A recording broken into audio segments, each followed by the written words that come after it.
සුබ දවසක් හැමෝටම. අද දෙසැම්බර් 19 2025 ඕගලන්ට පුංචි නිවුස් එකක් ෂෙයා කරන්න තමයි මම මේ වීඩියෝ එක කරන්නේ. වීඩියෝ එක ගොඩක් දිග වීඩියෝ එකක් නෙවෙයි, බොහොම පුංචි වීඩියෝ එකක්.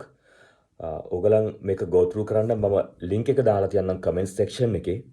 අනිවාර්යයෙන්ම ෆින්ලන්ඩ් එන්න බලාපොරොත්තුෙන් ඉන්න අය 2026 2027 ඒ අවුරුදු වල ෆින්ලන්ඩ් එන්න බලාපොරොත්තුෙන් ඉන්න අය අනිවාර්යයෙන්ම මේ link එක follow කරලා මේ නිවුස් එක පොඩ්ඩක් බලන්න.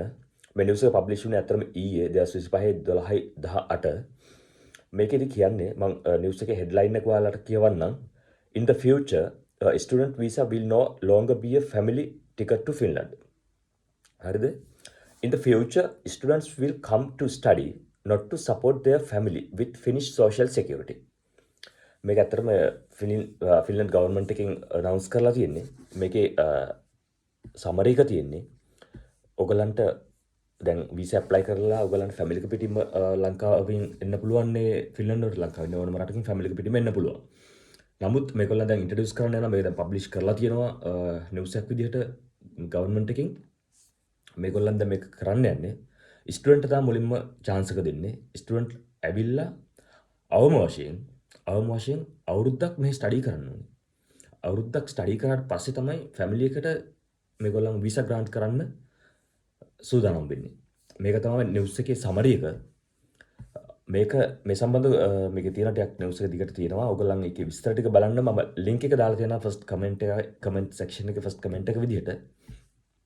මේකෙදී ඇත්තටම මම හිතන්නේ මේගොල්ලන් මේ බලාපොරොත්තු වෙනවා මේක ෆැමිලි එකක්ම මෙහෙට ආවට පස්සේ ඒගොල්ලන්ට benefits දෙන්න ටික ලොකු ප්‍රමාණයක් benefits දෙන්න වෙනවා. unemployments ඊට පස්සේ child care benefits, housing allowance ඒ වගේ දේවල් ටිකක් දෙන්න සිද්ධ වෙනවා මේගොල්ලන්ට. ඒක මිනිමයිස් කරන්න සහ මම හිතනවා තව ගොඩක් මෙහි ආපු ස්ටුඩන්ට්ස්ලා කරපු දේවල් නිසා. මොකද ගොඩක් අය ඇවිල්ලා කලින් කරලා තියෙනවා මෙහි ස්ටුඩන්ට් වීසා ඇවිල්ලා ඒගොල්ලන් ස්ටඩීස් කරන්න නැතුව part time jobs වලට ගිහිල්ලා jobs වලට permanent jobs වලට transfer වෙලා convert කරගෙන visa convert කරගෙන ඒ වගේ ගැටලු කීපයක් වෙලා තියෙනවා. ඉතින් ඒවත් එක්ක තමයි මම හිතන්නේ මේගොල්ලන් මේ decision එක අරන් තියෙන්නේ. ඔයගොල්ලන් මේක බලන්න. මොකද ඇත්තටම ගොඩක් අය යුරෝප් වලට එහෙම නැත්නම් ෆින්ලන්ඩ් වලට එන්න බැලුවේ වෙනත් රටවල් තියෙනකොට ෆැමිලි එකත් එක්කම එකටම මයිග්‍රේට් කරන්න පුළුවන් chance එකක් දීලා තිබුණ නිසා පහුගිය කාලේ පුරාවටම. ඉතින් වීසා ඩිසිෂන්ස් ඩිලේ වෙන නිසා තිබුණු ප්‍රශ්න අරුණුකොට ඇත්තටම මේගොල්ලන් ඒ අවස්ථාව දීලා තිබුණා. සාපේක්ෂව අනිත් රටවල් එක්ක බලනකොට මේගොල්ලන් විතරයි බැචලර්ස් වලට දීලා තිබුණේ ෆැමිලි එකට මෙන්න. ඉතින් ඒ නිසා තමයි අපිටත් එන්න පුළුවන්කම ලැබුණේ. නමුත් මේගොල්ලන්ගේ මේ ඩිසිෂන් එකත් එක්ක ලොකු බැරියර්ස් ටිකක් වැටෙයි ස්ටුඩන්ට්ස්ලාට. මොකද ෆැමිලි එකත් එක්කම එන්න බලාපොරොත්තු වෙන අයට ෆැමිලි එකටම එන්න බැරි වෙනවා මේක ඉම්ප්ලිමන්ට් කරාට පස්සේ. ඉතින් එතකොට ස්ටුඩන්ට් ඇවිත් යා මේ අවුරුද්දක ස්ටඩි පීරියඩ් එක කම්ප්ලීට් කරාට පස්සේ තමයි ෆැමිලි ඩිසිෂන්ස් වලට මේක ඇප්ලයි කරන්න පුළුවන් වෙන්නේ. ඉතින් අන්න එතනදී ගැටලුවක් වෙනවා. මොකද ගොඩක් වෙලාවට මෙහෙට ඇවිල්ලා ඉන්නේ වැඩි හරියක් කාන්තාවන්, ගෑනු ළමයි තමයි ස්ටඩීස් වලට ඇවිත් ඉන්නේ. ඉතින් පොඩි අය ඉන්න කට්ටිය ඉන්නවා. අන්න ඒගොල්ලන්ට එහෙම මේක ප්‍රායෝගිකව ලොකු බලපෑමක් වෙන්න අවස්ථාවක් තියෙනවා. මොකද බබාලව තියලා තනියම මෙහෙට ඇවිත් ස්ටඩි කරන්න උන අවුරුද්දක් තනියම මෙහා ආවට පස්සේ part time job එකක් කරගන්න තියෙන chance එකත් හරිම අඩුයි.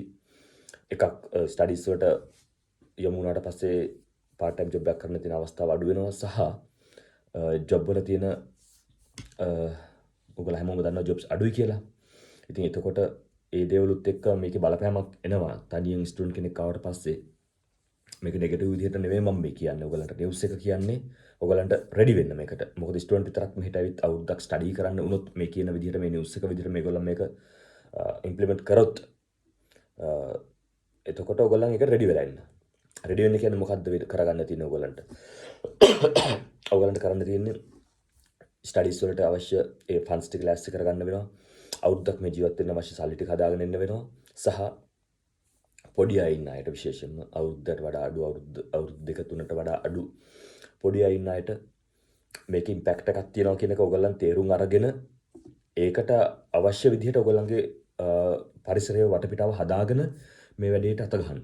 එහෙම නැත්නම් ඔයගොල්ලන් මේ ගැන දැනුවත් නොවි නොදැනුවත්ව මේ ගැන ඔයගොල්ලන් ලොකු වේදමක් දරන්න ඕන. හැමෝම දන්නවා මේකට මේ process එකට ලංකාවේ ඉන්න අයට විශේෂයෙන්ම අනිවාර්යයෙන්ම ඉන්දියා යන්න ඕනේ. ඉන්දියාට එකක් තියෙනවා. එතන ලොකු වියදමක් යනවා ගිහිල්ලා එන්න වීසා process එකට. ඉතින් ඒ දේවල් වියදම් කරාට පස්සේ මේක දැනගත්තොත් ඔයගොල්ලන් මේක ගැන අප්ඩේට් වුණොත් ඒක හරි අපරාධයක්. ඔයගොල්ලන් වියදම් කරපු සල්ලි, මොකද ඉන්දියාව යනවා නම් ඊට කලින් අනිවාර්යයෙන්ම ඔයගොල්ලන් යුනිවර්සිටි එකට සල්ලි ගෙවන්න ඕන. ඉන්දියාවට යන ඒ වියදම් ටික ගෙවන්න ඕන. එන්ට ෆිල්ම් ගාස්තු සහ අනිකුත් දේවල්. ඉතින් එතකොට ඒ මුදල් වියදම් කරන්න කලින් ඔයගොල්ලන් මේ ආටිකල් එක, මේ නිවුස් එක හොඳට බලන්න. මම දාන්නම්, කලින් කිව්වා වගේ මේක දාන්නම්. ඔයගොල්ලන් මේක හොඳට ස්ටඩි කරලා බලන්න. මේක කියවලා බලලා ඔයගොල්ලන්ගේ ඩිසිෂන් එක ගන්න. ඉතින් මේක හොඳයි කියලා කියන්නත් බෑ, නරකයි කියලා කියන්නත් බෑ. ඒක තමන් තීරණය කරන්න, තමන්ට තමන්ගේ පරිසරයේ වටපිටාවත් එක්ක මේක කොහොමද තමන්ගේ ජීවිතයට ඇප්ලයි කරගන්නේ, තමන්ගේ මේ ජර්නි එකට ඇප්ලයි කරගන්නේ කොහොමද කියන එක. ඉතින් ඕක තමයි මට කියන්න උවමනා වෙලා තිබුණේ මේගොල්ලන්ගේ මේ ඩිසිෂන් එක. මේකෙදි ටිකක් ආටිකල් එක දිගට තියෙනවා. ඔයගොල්ලන් මේක බලන්න. මම දාන්න, මොකද මේක සම්පූර්ණම කියන්න කිව්වොත් එහෙම මේ ඔයාලට මේක මේ මම කියනට වඩා හොඳ ඔයගොල්ලන්ම මේක කියවලා අයිඩියක් ගන්න එක කියලා මට හිතෙනවා. ඉතින් මේ අනිත් එක මේගොල්ලන් මේකෙදි කියලා තියෙනවා මේ unofficial agents-ලා සම්බන්ධවත්. ඒ කියන්නේ unofficial agents-ලා through මේ process එක කරන අයටත් මේකේ ගැන warning එකක් දීලා තියෙනවා. එයාලා කියන්නේ direct, ඒ කියන්නේ අතරම ෆින්ලන්ඩ් එන අයට direct පුළුවන් apply කරලා ඉන්න කියන එක මෙයාලා කියනවා මේකෙදි. ඉතින් ඒකයි මම කිව්වේ මේක ඔයගොල්ලන් බලන්න. බලලා හරියටම ඩිසිෂන් එක ගද්දි මේ දේවල් ගැන සැලකිල්ලට අරගෙන ඔයාලා ඩිසිෂන් එක ගන්න. මොකද නැත්තම් මුදල් අපරාධය ඔයගොල්ලන්ගේ ඔයාලා මහන්සියෙන් හම්බ කරපු සල්ලි ටික අනවශ්‍ය විදිහට වියදම් වුණොත් මේක අපරාධයක්. අන්තිම වෙලාවේදී මේ වගේ නිවුස් එකක් ඔයගොල්ලන්ට ආවහම ඔයගොල්ලන්ගේ ඩිසිෂන් එක ගන්න, ඔයාලා ඩිසිෂන් එකක් ගන්න අපව ඔයාලා ස්ට්‍රගල් වෙනවා මේ වගේ දෙයක් වෙනකොට. ඒ හින්දා මේක බලන්න ඔයාලා. බලලා ඔයාලා හොඳ ඩිසිෂන් එකක් ගන්න. එන්න එපා කියලා නෙමෙයි කියන්නේ. එන්න කලින් දැනුවත් වෙන්න. එන්න කලින් දැනුවත් වෙන්න ඕන දේවල් ඔයගොල්ලන් මමත් වීඩියෝස් ටිකක් දාලා තියෙනවා. සහ ඉතින් ඔයගොල්ලන්ට තව YouTube channels වල තියෙන වීඩියෝස් තියෙනවා. ඔයගොල්ලන්ට Google කරලා social media platforms වලින් හොයාගන්න පුළුවන්. current situation එකද හැමදාම කියන්න අවශ්‍ය නැහැ. ඔයගොල්ලන් දන්නවා මොකද රටකට ඔයාලා migrate වෙනකොට ඔයගොල්ලන් ඒ ගැන හොයලා බලනවා. ඒ ගැන case study එකක් කරනවා. අනිවාර්යයෙන්ම කෙනෙක් කියපු පළියට යාළුවෙක් මෙහෙ ඇවිත් ඉන්නවා කියන හේතුව මත පදනම් වෙලා විතරක් ඔයාලා ඩිසිෂන් එකක් ගන්න එපා. ෆින්ලන්ඩ් එන්න විතරක් නෙමේ, ලෝකයේ මොනම රටකටවත් යන්න. අනිවාර්යයෙන්ම ඔයගොල්ලන් කේස් ස්ටඩි එකක් කරන්න ඒ රට සම්බන්ධව. ඒ රටේ GDP එක සම්බන්ධව, ඒ රටේ පහුගිය අවුරුදු 10 ආර්ථිකය හැසිරලා තියෙන කොහොමද, unemployment ratio එක මොකද්ද, අන්න ඒ දේවල් ගැන හොඳ කේස් ස්ටඩි එකක් කරලා අයිඩියා එකක් තමන්ම ගන්න. අරගෙන තමයි අනිත් අයගේ ඔපිනියන්ස් ගන්න ඕනේ. මුලින්ම තමන් මේක ස්ටඩි කරන්න. ස්ටඩි කරලා තමන්ට නොතේරෙන කොටස් තියෙනවා නම් තමයි අනිත් අය ගහන්න. නැත්නම් මුළු ස්ටෝරි එකම, මුළු ජර්නි එකම තව කෙනෙකුගෙන් අහලා ඉවරලා මේ ඩිසිෂන් එක ගන්න එපා. මොකද කෙනෙක් මගෙන් දෙයක් ඇහුවොත් මම කියන්නේ මගේ පුද්ගලික එක්ස්පීරියන්ස් එක. එතකොට තව කෙනෙක්ගෙන් අහුවාම එයා කියන්නේ එයාගේ පුද්ගලික එක්ස්පීරියන්ස් එක. ඒ දේවල් මත සමහරට ABC කියන තුන්දෙනා ගත්තාම මේ තුන්දෙනාගේම එක්ස්පීරියන්සස් තුනක්. එතකොට පොසිටිව් එක්ස්පීරියන්ස් තියෙන කෙනෙක් ඉන්න පුළුවන්, නෙගටිව් එක්ස්පීරියන්සස් තියෙන දෙන්නෙක් ඉන්න පුළුවන්. එතකොට ඔයා ඩිසිෂන් එක ගන්නේ කාගේ එක්ස්පීරියන්ස් එක මතද කියන එකත් එක්ක ඩිපෙන්ඩ් වෙනවා ඔයා කරන්න යන, ඔයා ඊළඟට තියන්න යන අඩිය. ඒ නිසා ඒක මම කිව්වේ ඔයා තමන් මුලින්ම කේස් ස්ටඩි එක කරන්න මේ සම්බන්ධව. කරලා ඩිසිෂන් එකක් ගන්න.